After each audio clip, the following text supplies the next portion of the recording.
সন্ত্রাস দমন আইনে জামাত শিবিরের রাজনীতি নিষিদ্ধের প্রক্রিয়া চলছে বলে জানিয়েছেন স্বরাষ্ট্রমন্ত্রী আসাদুজ্জামান খান কামাল।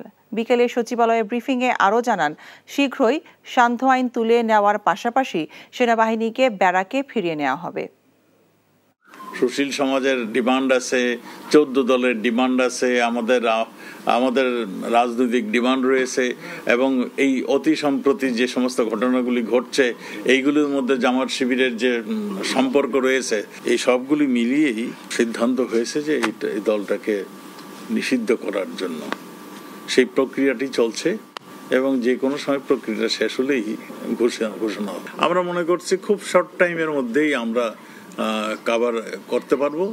আমাদের সন্ধ্যা আইন যেটাকে বলে কারফিউ, সেটাও আমরা উইথড্র করতে পারবো এবং আর্মিও ব্যারাকে ফিরে যাবে খুব শর্ট টাইমের মধ্যেই, আমরা আশা করছি। এখন জন্ম সনদ দিয়ে খোলো বিকাশ স্টুডেন্ট অ্যাকাউন্ট। নিজের বিকাশ নিজে কর।